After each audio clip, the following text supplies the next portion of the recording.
గారు మీరు ఒక్క నిమిషం ఆగండి. ఆకుల తిరుమలరావు గారు జాయిన్ అయ్యారు, రాష్ట్ర కాపునాడు కార్యదర్శి. వారితో మాట్లాడిన తర్వాత మీ దగ్గరికి వస్తాను. తిరుమలరావు గారు, రెండు ప్రధానమైన అంశాలండి. ఒకటి జూనియర్ ఎన్టీఆర్ ట్వీటు, అలాగే ఇండీ కూటమి నుంచి జగన్మోహన్ రెడ్డి గారికి సంకేతాలు. ఎలాగూ తెలుగుదేశం ఎన్డీఏ కూటమితో సెయిల్ అవుతుంది కాబట్టి మీరు మాతో జాయిన్ కండి అని, బహుశా కాంగ్రెస్ పార్టీ నుంచి ఆల్మోస్ట్ రిటైర్ అయ్యే పక్క నుండి కొంచెం జగన్మోహన్ రెడ్డి గారి కుటుంబంతో సన్నిహిత సంబంధాలు ఉన్న వీరప్ప మొయిలీ ద్వారా ఈ సందేశం అందిందిట. ఇదంతా ఇంకా స్పష్టమైన సమాచారం కాదు, మీరేమంటారు? ముందులో ప్యానల్ సభ్యులకి మీకు నమస్కారాలు అండి. 99 ప్రేక్షకులందరికీ నమస్కారాలు, శుభోదయం. సార్, ఇది కూటమిలో టీడీపీ అంటే బీజేపీ టీడీపీతో ఎప్పుడైతే కలిసిందో ఆ కూటమికి వైసీపీ ప్రభుత్వం ఒకవేళ అంటే ఎక్కువ ఎంపీ సీట్లు తీసుకుని మద్దతు ఇస్తుందా లేదా లేకపోతే అనే విషయం చూసుకుంటే డెఫినెట్ గా మద్దతు ఇవ్వకపోవచ్చండి. ఎందుకని అంటే వాళ్ళు ఎన్టీఆర్ ట్వీట్ కావచ్చు, లేకపోతే ఇంకో ట్వీట్ కావచ్చు, ఏదో ఒకటి, వాళ్ళేమో జగన్ గారి మద్దతు పొందాలి, మనము ఫలితాలకి అతీతంగా కూడా మనం ఇప్పటి వరకు లోపాయకారిగానే జగన్ గారికి మద్దతుగా మనం వెళ్తున్నాము. ఈ విషయం అందరికీ తెలిసినప్పటికీ, కాదని ఎవరెవరు ఖండిస్తున్నప్పటికీ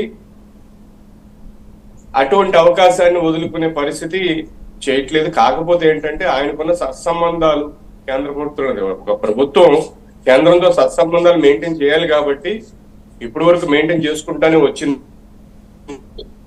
ఆ మెయింటెనెన్స్ లో భాగంగానే జగన్ గారిని కన్విన్స్ చేయడానికి వారి కూటమి పెద్దలు చాలా సీరియస్ గా ప్రయత్నాలు చేస్తున్నారని మనము అనుకోవచ్చండి.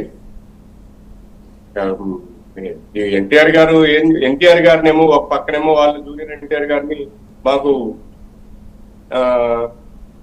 టీడీపీకి మాకు సంబంధం లేదని ఒక మాజీ ఎమ్మెల్సీ డైరెక్ట్ గా ప్రెస్ మీట్ లో చెప్పడం జరిగింది. ఇప్పుడు కిరణ్ గారు కూడా చెప్పారు సంబంధం లేదన్నారు టీడీపీకి తోటి. కిరణ్ గారు ఇప్పుడు తెలుగుదేశం పార్టీ రాష్ట్ర వాణిజ్య విభాగం ఉపాధ్యక్షులు, ఆయన కూడా మనతో పాటు లైవ్ లో ఉన్నారు. ఆయన కూడా చెప్పారు మాకేం సంబంధం లేదు జూనియర్ ఎన్టీఆర్ కి మాకు తెలుగుదేశం పార్టీకి అని. ఏ సంబంధం లేకపోతే పూర్వాశ్రమంలో జూనియర్ ఎన్టీఆర్ గారు అంటే ఎందుకులేండి, పూర్వాశ్రమంలో మనం ఎట్లా ఉపయోగించుకున్నాం అందరికి తెలిసిందే. జూనియర్ ఎన్టీఆర్ గారిని ఎట్లా ఉపయోగించుకున్నారో ఏంటి ఇప్పుడు అవసరం అంటే ఇప్పుడు ఆయన ట్వీట్ చేసిన దానికండి, అంతేగాని కుటుంబ సంబంధాలు కుటుంబ సంబంధం గురించి నేను మాట్లాడలేదండి. పార్టీ పరంగా ఉన్న సంబంధం గురించి నేను మాట్లాడాను. పార్టీ పరంగా మీరు చెప్పారు తెలుగుదేశం ఆయన పార్టీలో లేరు, పార్టీకి దూరంగా ఉన్నారు. దూరంగా ఉన్న వ్యక్తిని రాజకీయాల్లో లాగడం సమంజసం కాదు, అది నా అభిప్రాయం. అంతేగాని జూనియర్ ఎన్టీఆర్ అది కాదు కదండి. మాట్లాడద్దు ఏమంటే సగం మాటలు విని మాట్లాడద్దండి, పూర్తి మాటలు వినండి, మీకు అర్థమవుతుంది నేనేం చెప్తున్నాను అనేది. అంతమించి ఏం లేదు. వాళ్ళు చెప్పింది వదిలేశారంటే నేను దానికి చెప్తున్నాను, ఎవరు వాడుకుని వదిలేదండి. ఎవరి ఇష్ట ప్రకారం వాళ్ళు రాజకీయాల్లో ఎప్పుడైనా రావచ్చు, ఎప్పుడైనా వెళ్ళిపోవచ్చు. అది టీడీపీ నైజం అది కాదంటారా ఏంటి? కాదంటారా ఏంటి? ప్రూఫ్స్ ఉన్నాయండి. కాదంటారా ఏంటి? టీడీపీ నైజం అది, టీడీపీ బ్లడ్ లో ఉంది. ఇబ్బంది పెడుతున్నారు తిరుమలరావు గారు, మీరు కిరణ్ గారిని బ్లడ్ లో ఉందండి. ఎవరు బ్లడ్ లో ఉంది ఎవరికి తెలుసు అండి? మీకు తెలుసా? జగన్మోహన్ రెడ్డి బ్లడ్ లో లేదా? జగన్మోహన్ రెడ్డి బ్లడ్ లో లేదా? వాడుకునే వదిలేట అక్క చెల్లెలు వాడుకునే జగన్మోహన్ రెడ్డి బ్లడ్ లో లేదా? ఏం మాట్లాడుతున్నారు? ఏదో మైక్ ఉంది కదా, మైక్ ఇచ్చారు కదా మాట్లాడితే నేను మీకు ఆన్సర్ చెప్తాను. వెనక ఓపిక ఉందా? ఓపిక ఉందా? నీ దగ్గర వెనకలే ఇది ఉందా? నేను ఆన్సర్ చెప్తానండి. అరవకుండా వినండి సార్, అరవకుండా వినండి సార్. సోదరా వినండి. ఫస్ట్ 99లో బీజేపీతో పెట్టుకున్నారు, అయిపోయింది, తోసారు. బీజేపీ ఏంటన్నారు, బీజేపీ వల్ల నాశనం అయిపోయింది అన్నారు, తోసారు. తర్వాత వామపక్షాలతో పెట్టుకున్నారు, తోసారు. అడిగింది జూనియర్ ఎన్టీఆర్, అలాగే జగన్మోహన్ రెడ్డి అది మాట్లాడండి. ఏదో మీరు ప్రిపేర్ అయ్యి వచ్చి మాట్లాడితే వినడానికి ఎవడు వినరు. దీనికి ఇప్పుడు మాట్లాడండి. ఏదైతే వాసుదేవన్ గారు అడిగారో దానికి సమాధానం చెప్పండి సార్. మీరు మీ వాసుదేవన్ గారు నీకు వచ్చిన అడగాలి, మీరు కాదు. మీరు నోరుంది కదా అని ఇష్టం వచ్చే కాడిస్తే కుదరదు అక్కడ. రైట్, మీరు మాట్లాడండి. మీకన్నా తిరుమలరావు గారు, మీరు తిరుమలరావు గారు, తిరుమలరావు గారు మీరు మాట్లాడండి. తిరుమలరావు గారు మీరు మాట్లాడండి. జూనియర్ ఎన్టీఆర్ కాంటెక్స్ట్ మీరు మాట్లాడండి ప్లీజ్. ఎస్, జూనియర్ ఎన్టీఆర్ గారిని వాడుకుని వదిలేశారు సార్. సింపుల్. వాళ్ళకున్న నైజాన్ని బయట పెట్టుకున్నారు, అంతకుమించి లేదు. 24 గంటలైందో 48 గంటలైందో ఒక ఎమ్మెల్సీ గారు చెప్పారు, ఇప్పుడు కూడా చెప్పారు అంటున్నారు మీరు. ఇంకా ప్రాబ్లం ఏంటి? వాళ్ళు చెప్పిన మాటను వాళ్ళు కూడా ఒప్పుకోలేని దుస్థితిలో వాళ్ళంతా మైండ్ సెట్ లో ఉన్నారు. వాళ్ళు మానసికంగా అంత దౌర్బల్య స్థితిలో ఉన్నారు వాళ్ళందరూని. మనం ఒక్కళ్ళని అంటాం కాదండి, పాపం ఆయనకి ఏం మరి ఆయన ఎందుకు ఇలా మాట్లాడుతున్నారో తెలియదు కానీ ఎన్టీఆర్ గారిని వాడుకుని వదిలేశారు. జూనియర్ ఎన్టీఆర్ ని వాడుకుని వదిలేశారు. రేపొద్దున ఎప్పుడన్నా సరే అవసరం వచ్చింది, మనం జూనియర్ ఎన్టీఆర్ గారు వస్తే బాగుంటది అనుకున్నప్పుడు మళ్ళీ ఆయన దగ్గరికి వెళ్తారు. ఊసర వెళ్లి రాజకీయాలకి ఏకైక ఉదాహరణ ఈ ప్రపంచం మొత్తంలో, ఈ భూ ప్రపంచం మొత్తంలో ఏకైక ఉదాహరణ టీడీపీ.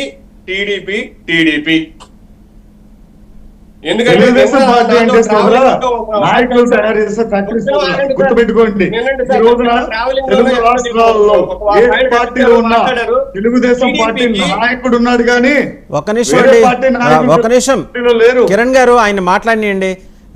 తిరుమలరావు గారు ఒక స్ట్రైట్ క్వశ్చన్. తిరుమలరావు గారు ఒక నాయకుడు చెప్పాడు, టీడీపీని ఏ ముహూర్తంలో స్టార్ట్ చేశారు, మంచి అద్భుతమైన ముహూర్తంలో స్టార్ట్ చేశారు, ఇక అయిపోయిందిరా బాబు అనుకున్నప్పుడల్లా ఎవరో ఒకళ్ళు వచ్చి చేయండిస్తున్నారు.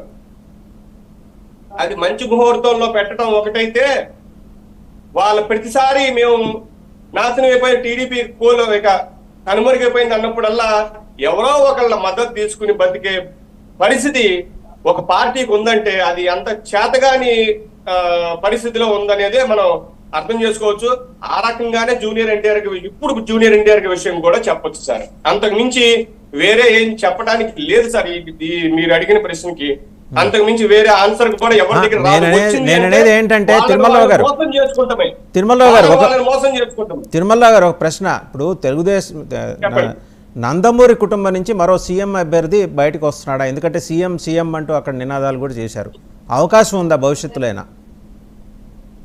సరే, ఇక్కడ మళ్ళీ ఇక్కడ ఇంకొక పోటీ ఉందండి. ఇక్కడ నందమూరి అనగానే ఇంకో పోటీ ఉంది సార్. ఇక్కడ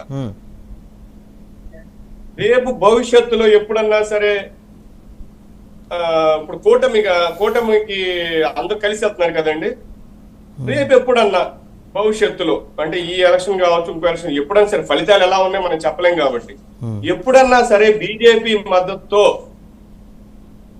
సీఎం అభ్యర్థిని ప్రకటించే అవకాశం వచ్చినప్పుడు నేనున్నానంటూ పురంధరేశ్వరి గారు అక్కడ ఉన్నారు సార్.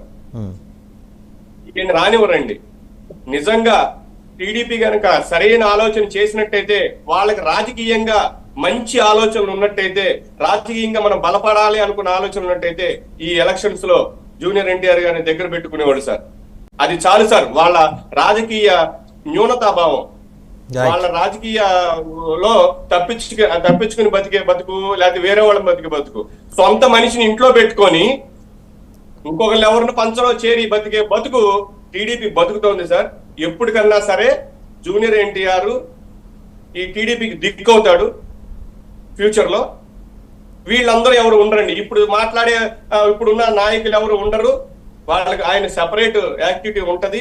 కాకపోతే అది ఇంకొక 5 ఏళ్ల ఒకసారి బండారు రామ్మోహన్ రావు గారి దగ్గరికి మరుగుడు పడిపోయినప్పటికీ ఆయన మళ్ళీ తీయగలడు సార్. పాపం చెప్పాను కదా ఇందాక, తాను మునిగిపోతున్నప్పుడల్లా ఎవరో ఒకళ్ళు సహాయం అందించే చెయ్యని, ఫ్యూచర్ లో సహాయం అందించే చెయ్యి జూనియర్ ఎన్టీఆర్ టీడీపీకి.